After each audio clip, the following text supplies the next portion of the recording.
every emotion is beautiful in its own way. And when it's kind of given space for its expression, when you allow it to kind of come through you, I mean, I think some of the greatest art in the world has been created from, that just pure allowance of expression. And it definitely informs my artwork. I've processed a lot of kind of heavy traumatic things by making art about them, and still do to this day. One of the things that my art deals with in particular is the idea of the inherent sort of brokenness of us all, of being a human, and how there is beauty in that. It's not something to be covered up or glossed over or anything like that. Like, we stand in our imperfection, and that is the most beautiful, powerful thing that we can do. So I try and kind of make that into a visual thing that people can connect with. Welcome to Alignment Adventures. This is a podcast where we explore what it means to live a fulfilling, aligning, and present life. I'm your host, Lindsay Tanner, and I am so grateful that you are here.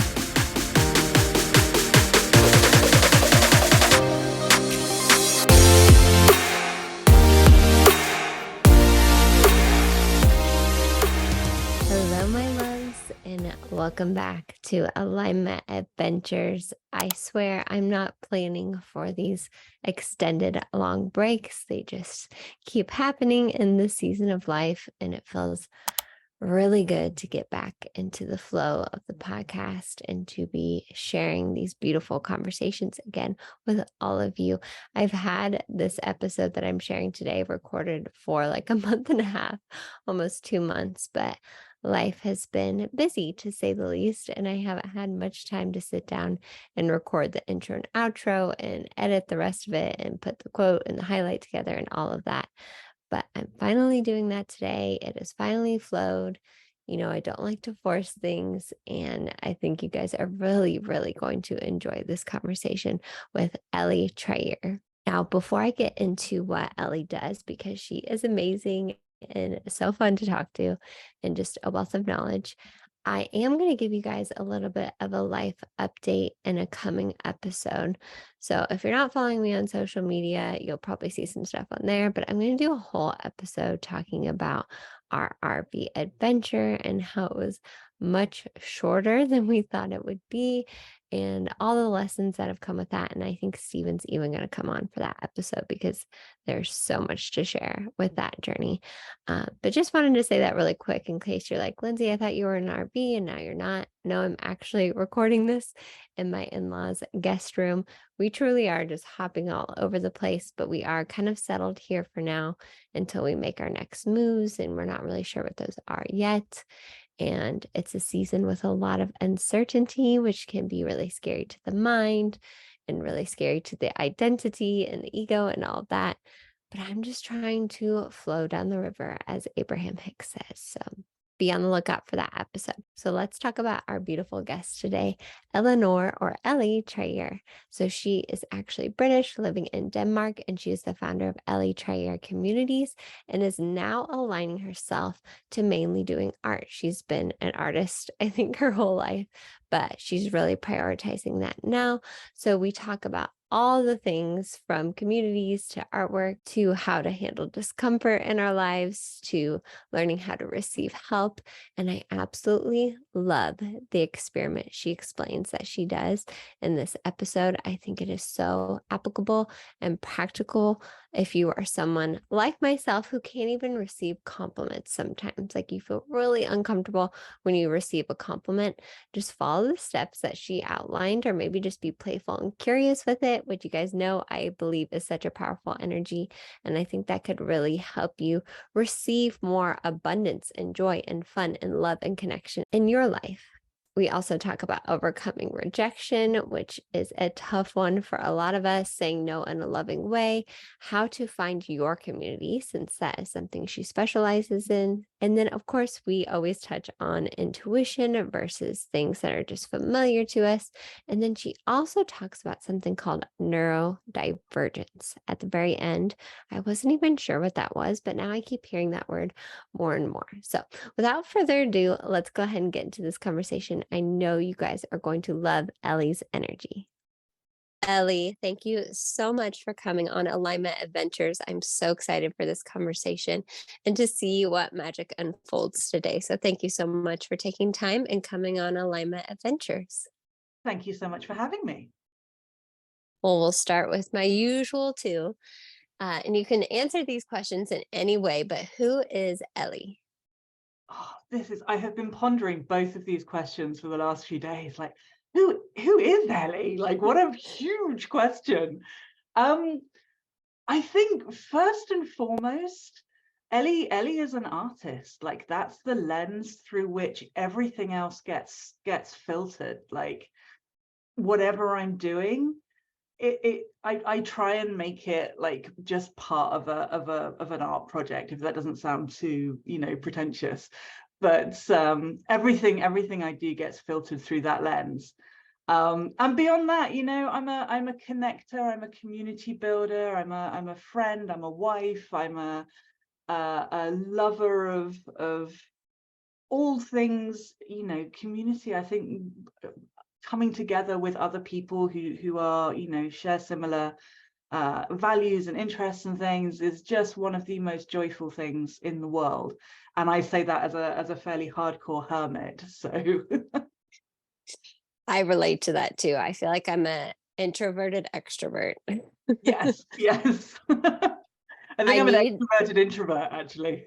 Yeah, maybe me too. It's so interesting though, and it's so good to be aware of those things, because I notice myself too. Like, I do love being around people, but then also when I do not get my time to like recharge and be by myself, that is not aligning for me. So thank you for sharing that answer. I love that, and I want to pull on so many of those threads. But before we get into any more, let's start with move on to the next question, which is, what does living in alignment mean to you?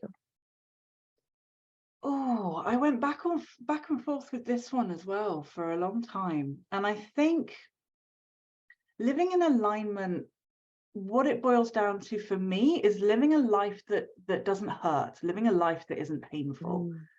So that's not to say that there aren't kind of challenges and maybe even struggles, but your day to day is not it's not something you have to kind of endure. That feels like the kind of the truest answer for me. I love that answer, and I feel that right now. Ellie and I were just talking about how I'm in the midst of moving and we're like hopping around to my family's houses, and it just feels so chaotic. So I love that answer, because here's my first question, lead off question after that. Like, how do we handle discomforts in our life, or triggers that come up, or things that are painful? Because I agree. And that's why I created this podcast. I saw that truth as well. Is like, life doesn't have to be this hard, arduous thing that we make it out to be all the time. And it can be really easy to forget that. So how do you live that way, and how do you deal with pain or discomforts when they do come up? Wow, we're straight in the deep end. I love that. That's I know, just go right for it. Oh gosh. I think the way I tend to deal with sort of pain and discomfort is I'm autistic. So one of the problems that brings me is, or not problems necessarily, but challenges that brings me, is that I often don't process things as I'm going through them. They often hit me several weeks or months kind of down the line, and then I'll be kind of on the bathroom floor in floods of tears going, but everything's lovely. And then I realize oh no, that thing happened like 6 months ago or 6 weeks ago or something, and now it's coming up. But one of the benefits of that is that it does come up.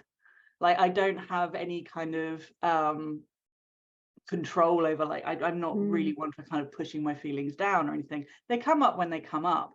And I think that's actually a real gift, because I think we're sort of socialized into just ignoring how we're feeling, or feeling like, oh, well, that's not that big a deal, like I should be fine about it, or oh, so and so has it much, much worse, like what am I even complaining about? And that kind of not even as far as toxic positivity or anything like that, just kind of generally like, oh, I should be okay, like this isn't that big a Yes. deal. And I think just like giving yourself the compassion to acknowledge that you feel how you feel, and the sooner Mm. you just kind of feel how you feel, the faster it passes. Like it really is, like the weather comes in, some days it's cloudy, some days you get a rainstorm, some days it's beautiful sunshine. It's never permanent, whatever it is. So good. Yeah, so I think just kind of acknowledging that and holding space for it, and understanding that, you know your body knows what it knows. It knows how to deal with this stuff. It knows how to process this stuff. So if you just kind of get out of your own way and stop kind of making yourself feel a different way, or trying to make yourself feel a different way, a more acceptable way, the whole thing's over much more quickly, and you can move through it and you can process it, and you don't carry it with you for years and years and years, and need, Yes. that's how I feel about it. Thank you for sharing that. That it's always interesting because my guests always say exactly what I need to hear, like reminders that I need. And I'm like, yes, thank you for being that mirror to me. And you know what's funny is I was just having a conversation with my nephew. I've been around family these past few weeks that I don't always see. And kids are such good examples of that because they are always showing their emotions like on their sleeves. And I think it can be a little jarring for adults, and that's where a lot of that, like, back and forth comes from because we're conditioned out of that, right? To not Hmm. show our feelings all the time. So when they're showing their feelings, it can be really uncomfortable for us, but such a good reminder. And it makes me think of something I think that Eckhart Tolle said about, like, it's not the negative feeling that is the suffering, and I may be butchering this, but it's our resistance to it Hmm. that is the suffering. We resist how we feel. And I love your analogy to weather. Like if we Yeah. just feel the weather, then it passes and the sunny skies come back. It's just we need permission to feel our feelings. It's so interesting how we don't feel like we can do that. Hmm. Yeah, it's such a, I don't know, we're society wants us to be kind of good little worker robots or something, and like, just be acceptable at all times. And being human is not acceptable at all times. If you're going through a period of bereavement or grief or extreme, overwhelm or burnout, or the pandemic has shown us like how these things can completely come out of nowhere and blindside us. Like we've all had that kind of collective experience together, which is almost, unheard of in our lifetimes. And it really kind of goes to show that you have to process this stuff. You have to kind of go through it. And it can happen to anybody, and it's completely normal. It's completely normal to have feelings. Yes, it is. Like we just need to take that for a second and feel it and allow ourselves to soak that in for a moment. And it makes me think too of something you said at the beginning. You're an artist. And I heard this analogy somewhere too. Like if we only painted with one color or one pattern, that wouldn't be very exciting. And same for our emotions, like the scale of the emotions. So, how do you feel like that connects to your art? I'm sure in a big way.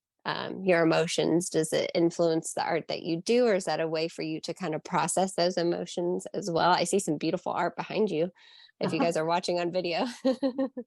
These are just gessoed canvases, so there's nothing going on here at the moment.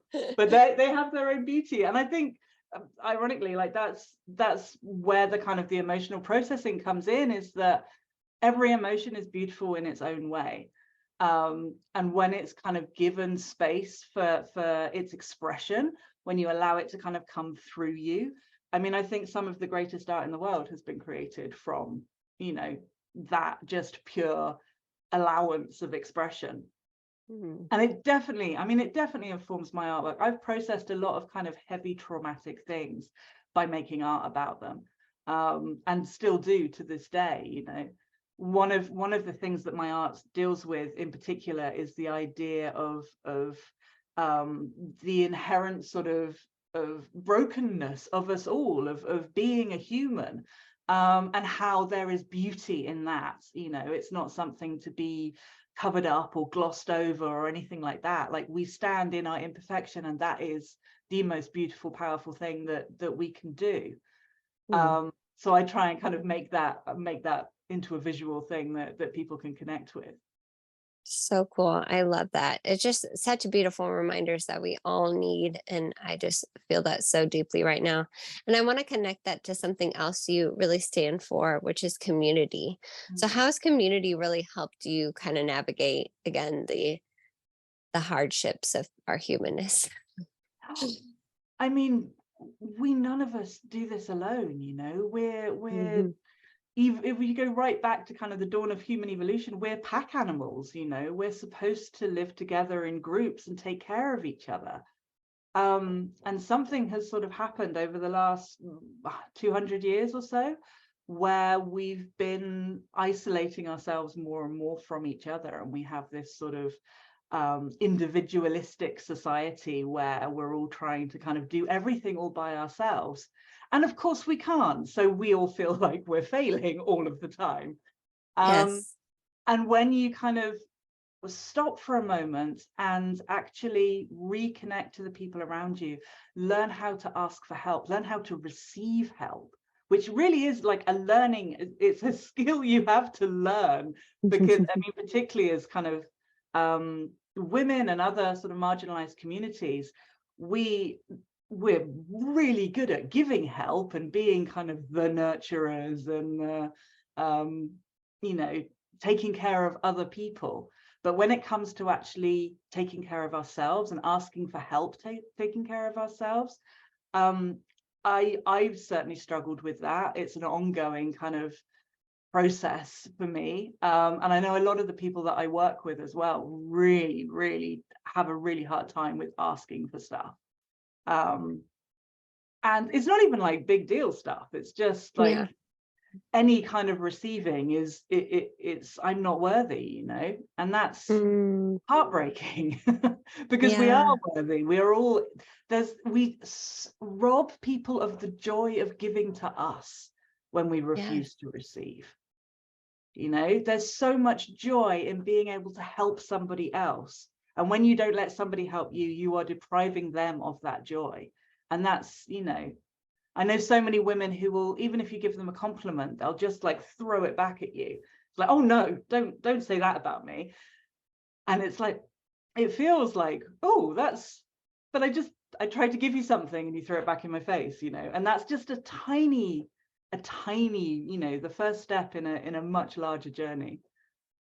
That's me raising my hand right now. And I'm so aware of it now. Every time I'm like, stop doing that, Lindsay. But it's crazy how much we do that. And I love that analogy. What a beautiful way to look at receiving help. Like, don't rob the other person of that gift. They're like, literally imagine them giving you a gift and you being like, no, I don't want it. Like that, it totally rewires your brain on how you see that. So what are some ways that have helped you get more into that receiving mode? Because I agree, especially it seems like for women, and you're right, like other communities or other groups of people, it's just harder for us to allow that. How do we get into receiving mode? Oh, such a good question. I did a project on this, like a personal experimental project a few years ago, because I was fed up of like always feeling like, ugh, whenever it came for my turn to receive things, you know. So I did it. I had a kind of two-pronged approach where I went for the really tiny things and then I went for the really, really big things. So first of all, it was literally accepting compliments. If somebody said, oh, you did well on that, or oh, I really like your artwork, or I really like what you did here, or you look pretty today, or anything like that, I said thank you, and then I bit my tongue. Like, thank you, and then sit in that moment of discomfort when you want to like pull your skin off or tell them how wrong they are and all of the things that went wrong, or all of the terrible things, oh, I haven't washed my hair today, or oh, I messed up this whole part, or oh, there's a big typo on the first page, all of those things that we want to kind of to do to depreciate the compliment, but just saying thank you and stopping right there. And that's it. And that's it. Yeah. And then I got a bit braver, and then it was thank you, I think so too. Like if I was proud of something, and that was that's a real stretch, but I was like, I started doing it with the people who love me. So if they were, if they were going to say anything, I could just be like, oh, I'm just practicing a new thing. Like, oh, you're a bit whatever. Oh, I don't know. I imagined all of the comebacks that people could possibly say to something like that. I think most of this stuff happens in our own heads, if we're really honest. Totally. So I practiced on people who love me, and I got better and better at it. And I was still struggling with kind of asking for help and that sort of stuff. So I started asking for impossible things. I started asking for things that felt like, well, this is going to be a no anyway. So I may as well just like practice the asking part and practice the letting go of the outcome part, because no one's going to say yes to this. There's no point getting my hopes up or, feeling anxious about what they're going to say, because it's going to be a no. That's fine. I know that it's a given. And the funny thing was, when I started asking for impossible things, stuff started happening and people started saying yes. That's so beautiful. And it really kind of it really changed my perspective on how much self-rejection I was doing. Like how many times I was just saying, well, I won't ask her to come and help me because I know she's having some problems at the moment with her kids, and she won't be able to find a babysitter or anything like that, and just kind of going through this whole thing. Or, oh, I won't ask my husband if he'll cook dinner tonight because I know he's had a busy day too, and it's not, I don't want him to be exhausted or whatever. And I don't know, whatever it was, I was coming up in my own head with these stories about why they would say no, and why it was too much for me to ask for help. And I didn't do that when I was asking for impossible things, because I'd already decided that I was going to be rejected, but I was going to ask anyway, and that was fine. And it kind of made me, I mean, I have a long way to go when it comes to dealing with rejection. I think it's one of those things, it's always going to be a hot button for all of us, I think. But it got me better at not minding so much, and understanding that it's not personal. Like generally people don't say no to you because they hate you and they think you're an awful person, they wish you just go away. Generally it's because they've got a lot on their plate, or they can't do it for a reason that's to do with them, not to do with you. And that sort of takes a lot of the pressure off and makes it so much easier. And from then it's just practice. It's just practice coming back into the middle and doing the kind of the stuff that's bigger than accepting a compliment, but isn't quite like, oh, I want to go and hang out at NASA for the day or whatever it is. And the stuff in the middle suddenly seems like not that big a deal anymore. So cool. I love this example. One, because it reminds me, I used to assign homework in my podcast episodes. What a beautiful thing for people to go and try if they're feeling called to. And two, you kind of formed it as an experiment.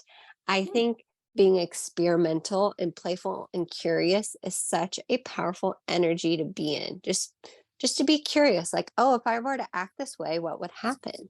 And you kind of scaffolded it. And it makes me think of how many things we don't even ask for it because we think it's impossible. So I love reframing it to like, okay, this is just me practicing with rejection because I know that is something I need to practice with. In my mind, that's like a good way for me to negotiate with my mind. Okay, like Hmm. if we know they're going to say no, let's just try, let's just practice. And then my mind's kind of like, okay, we can do that. Yeah. So I love that. I'm totally going to play around with this. So thank you for sharing that. Oh, no, you're welcome. There's a wonderful TED talk, actually. I think it was a TED talk by a guy who tried to get 100 rejections. Mm, And he did this project about getting 100 rejections, and he just basically asked, pitched, whatever, to 100 places. That was the plan, and to see if he could get to 100 rejections. And of course, as soon as he started putting himself out there and asking and pitching and stuff, he actually found it was really difficult to get to 100 rejections because people kept saying yes to him. So he had to kind of extend it and extend it and extend it. And I sort of think that's a wonderful example of how this actually plays out, because if you're not getting rejected, you're really not living, you're not interacting with the world, you're not putting yourself out there in any way, mm, you know. And it doesn't need to be like as big as, I don't know, pitching an article to the New York Times or something. It could be yeah. something as simple as, you know, asking a partner to help you out, you know, with the housework, or you know, asking a colleague if they'd like to, you know, have you on their podcast or something, you know. It's yeah, I I think we love should. your reminder too of it's not personal. It's not Mm, personal.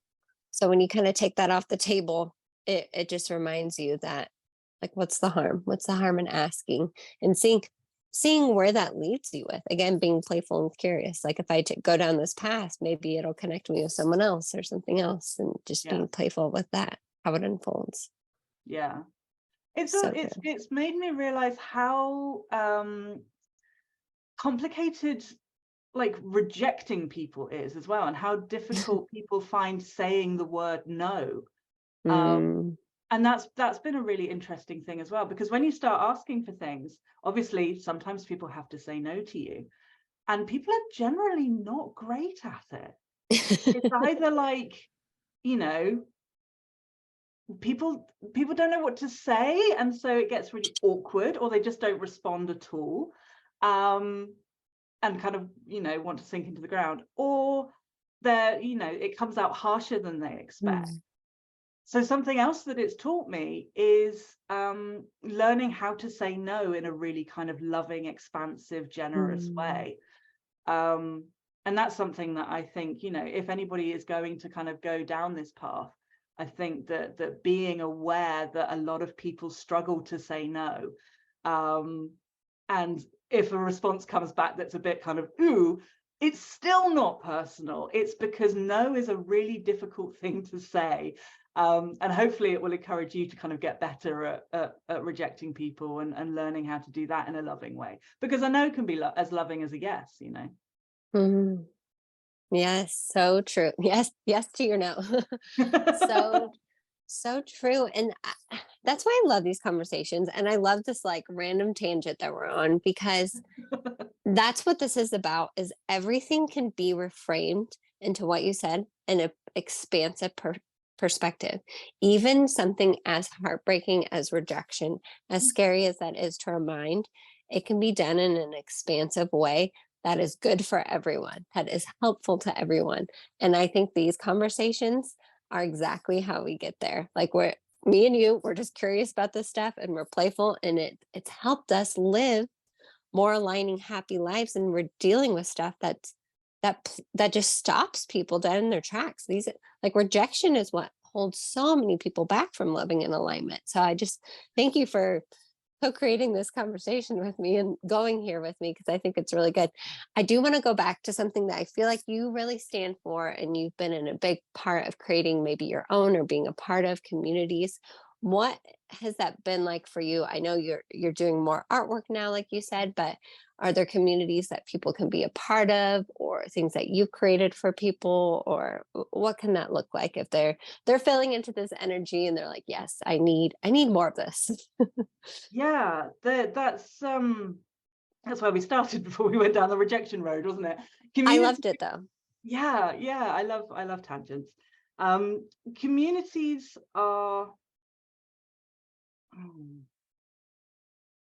your community is the place that you go to when you need kind of bolstering, when you need support, when you need to feel seen, when you're about to do something brave, or when you've done something brave and it's blown up in your face. Like that should be your safe space to land. And the communities that I have been a part of and I kind of help people build, are a lot of them are based around kind of very vulnerable topics and very the kind of conversations that we have are the conversations that you wouldn't have with, you know, your average person. There's something about going kind of shoulder to shoulder with somebody else through a similar experience that bonds a community together, and means that even online, I mean, the communities that I run are generally kind of online. So we're bringing people together from, you know, different nationalities, all different walks of life. We're just connected by, you know, this kind of central topic. And it's incredible the depth of the relationships that you can develop with people when you have that kind of commonality together, that common vulnerability. And I think finding other people who are fighting the same fight as you, who are struggling with the same struggles, who are going through the same, you know, issues, walking the same path as you, I don't think there's anything kind of more powerful than that. Like I said, you know, I'm a bit of a hermit. I'm a huge introvert. I'm not a people person at all. But my favorite thing about these sorts of communities is being able to have the entire world sort of narrowed down for me a little bit. So I can be in these community spaces, and then I can find my kind of kindred spirits within that group and invite them into sort of my own personal community. Because everybody has their own, everyone is like the central pillar of their own community. You know, the other people around you, they may know each other, they may also kind of be in connection with each other. But I like to think of it as like a series of like interconnected webs, with each one of us at the center of our own web, you know? And I think understanding that you don't have to just kind of find a group that already exists and then sort of wedge yourself into it. There are very few groups out there, there are very few community kind of, you know, communities out there that have been that are going to meet all of your needs. And it's perfectly okay to go in with that kind of one point of commonality, or, you know, a handful of points of commonality, and just find the people that you want in your community and develop those relationships with them individually, you know. I love that. It's so true. The power of community. And you're right. Even for people who are kind of hermity like us, I totally relate to that. Sometimes I just want to like everyone leave me alone. There's so much power in connecting with people like you. Like this right now gives me so much life and energy. Yeah. So I think people may struggle, if I had to guess, people had to struggle with like finding the right people. So do you have any tips for that? Like, I agree. Someone has this challenge that they're dealing with. So beautiful to find more people dealing with the same thing. How do we go about finding the right people or connecting with our people? Well, the most wonderful thing that we have these days at our disposal is the internet. You know, we can be connected to anybody pretty much anywhere in the world. And no matter how, you know, niche your particular set of circumstances might be, I can guarantee you that somewhere out there on the internet, there's a group of people who are also going through the same thing and have probably already banded together. So really, it's a case of kind of making friends with Google. I'm not the biggest fan of Facebook, but there are a lot of Facebook groups out there on every single topic under the sun. If you like, if there's a blog that you like, or a website that you read all the time, or a social media, somebody that you follow on social media that you absolutely love, who speaks your language, like, go a little bit further and start investigating, like, what communities are they hosting? What communities are they a part of? Who else is in those communities? What names keep coming up over and over again? And then just reach out and say hello, or join in, you know. Pick one person to have a conversation with and go from there. Like, you don't need to be best friends with everybody by next week. You can just like send one message to one person and say hi, I I've think you hit on something. Oh, go ahead. no, I was just saying, like, this year, I'm off being on the internet so much because I'm concentrating more on my artwork this year. And one of the things that I really wanted to do was to find a community in Copenhagen where I live. I've spent most of the time that I've been in this city building my business on the internet, so I don't have a lot of kind of connections on the ground in 3 dimensions. So it was really important to me to go and kind of find some people, some other artists, some other opportunities, like who's in this town. And I did a bit of Googling. I found arts cafe place that had, it was run by a Canadian woman. She had a lot of expats. I sent one message to her on Instagram, and that was at the beginning of the year. And from that, I was invited to join the collective that she runs. So I'm now part of a collective of artists.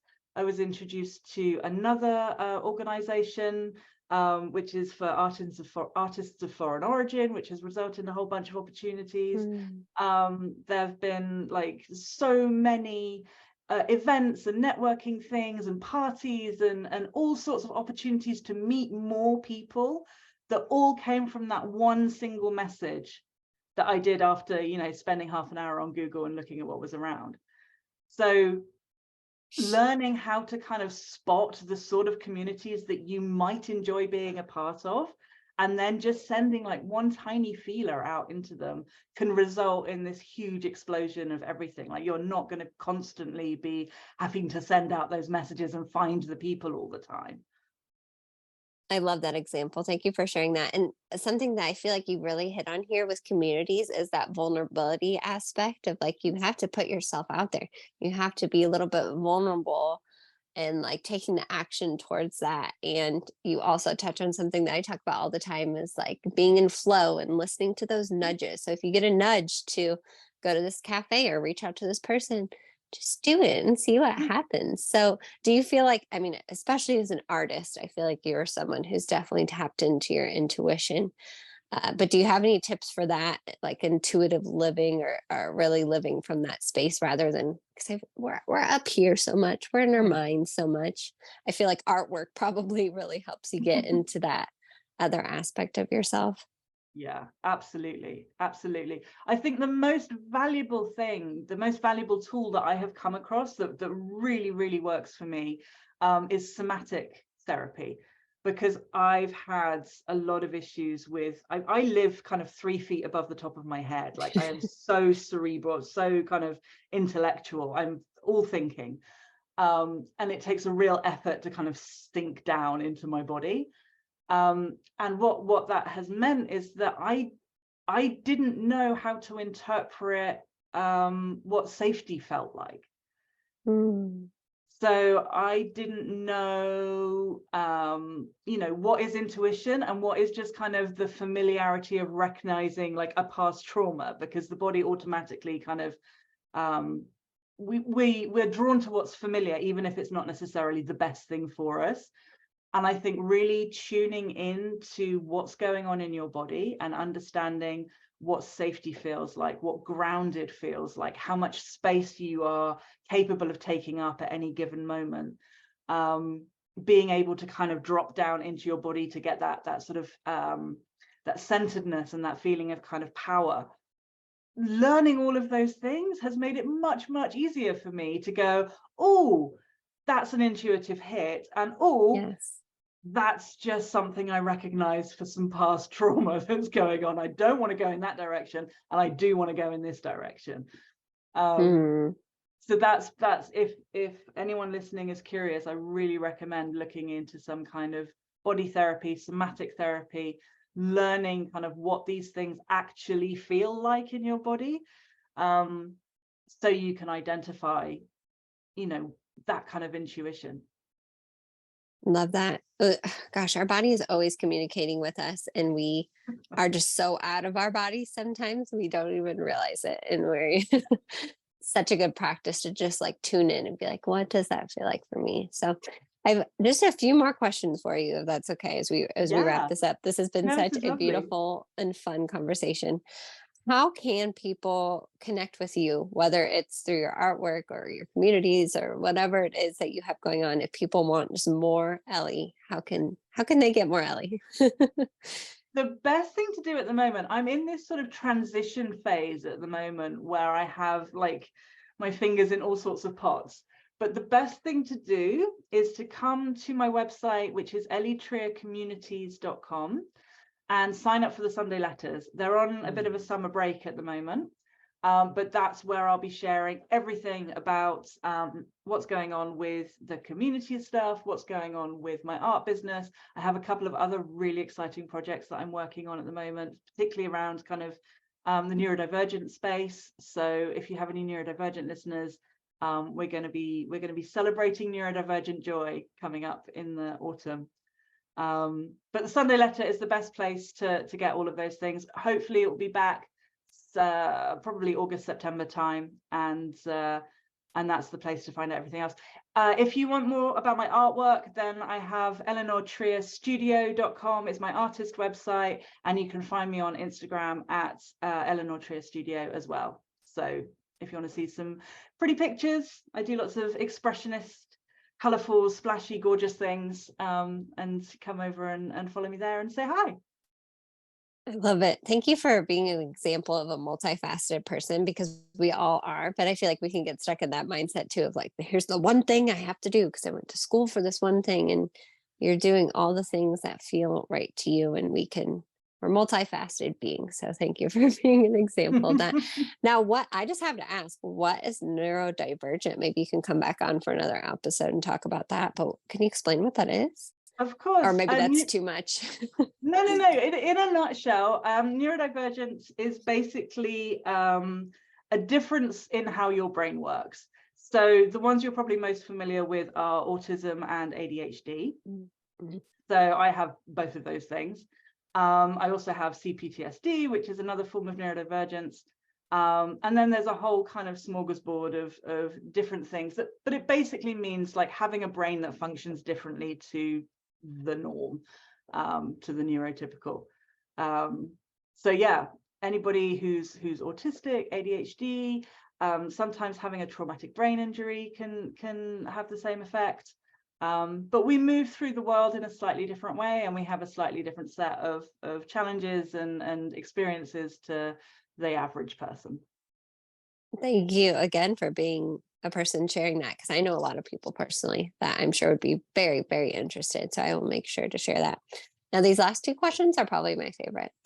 This one's fun. It's just like to get you to know you a little bit better. But what is one of your favorite, I call them alignment activities, but something you just enjoy doing that time and space seem to float away? I feel like might have a guess of what it is, but maybe not. So It's painting. It's painting. that's Like what you I was put going me to in a room say. with a canvas and some paints, some color, and it's the best anti-anxiety medication ever. Like there's nothing like it for getting into flow and just losing hours and hours and hours of time in bliss, basically. It's my happy place for sure. Mm, I love that. I think it gives me remembrance and permission to that's something I did as a child, but I don't give myself time and space to do now. Just like be creative in that way. So Absolutely. We're all creative beings, you don't have to, be a professional artist or do anything with it. Just the joy of making things is universal. It's wonderful. It's so good for you. cannot agree more. Cannot agree more. Last question. If you had to give one piece of advice to anyone on this journey, whether it's with rejection or artistic abilities or communities, I know those are broad topics. What would your one piece of advice be? Oh, just go for it. Just get out of your head and take some action. It doesn't matter what the action is. Just take one tiny baby step in the direction of the thing that you really, really want. Like, don't sit just thinking your way through every single possibility, because you will never get anywhere. Take one step and go from there. Perfectly said. Beautiful way to end this. Ellie, thank you so much for coming on Alignment Adventures. I'm so excited for people to hear this one. I know it's Oh, going to resonate with a lot of people. So thank you so much. thank you so much for having me. This is a real joy. Thank you. Ellie, thank you so much for coming on Alignment Adventures. That was truly such a joy to have and share that conversation and such a beautiful co creation between our energies. So, if you guys want to follow her on Instagram, she does have two different accounts one for her artwork, that is Elinor Trier Studio, which of course I will link in the show notes, and then also Ellie Trier Communities. So, go ahead and follow along there, or you can go to her website. She has two websites, one for her communities, ellitriercommunities.com, or again for her artwork, elinortrierstudios.com. All of that will be linked. If your intuition feels it's a fit, go and check it out. Or if you're getting that nudge from your internal guidance, make sure you connect with her and reach out to her. I just love having these conversations. And of course, if you are watching on YouTube, you probably saw that I looked a little bit different because I had to record it on my phone. That is, again, just one of the ways I'm being flexible and flowy in the season of life. I believe when I filmed it, I forgot my computer charger at our brother and sister-in-law's house, and I was at my sister's house. So sometimes you just gotta flow with it, flow down the river. That's my reminder to all of you. I can feel my persona, my energy wanting to hang on to this chaotic energy that I've been holding on to the last few months. And I think my soul is just done with it. My soul's ready to rejuvenate, relax, and just surrender to what is. So I'm so excited to continue to share what is flowing in my reality with all of you and continue to bring these conversations. So if you are new here, please subscribe. I'm really trying to get back into posting these every week. We posted every week for years, and then this season it's just been a little bit tougher, but I try to have new episodes every single week, especially on Mondays. Or if you want to follow along with me on social media, I try to post real-time highlights there as well. My handle is at Lindsay with an A, M as in Michelle, Tanner. And I'm just sending you all so much love, so much inner peace. That is something I've been evaluating a lot in this season, and all the highest vibes. And of course, I will see you in the next episode of Alignment Adventures.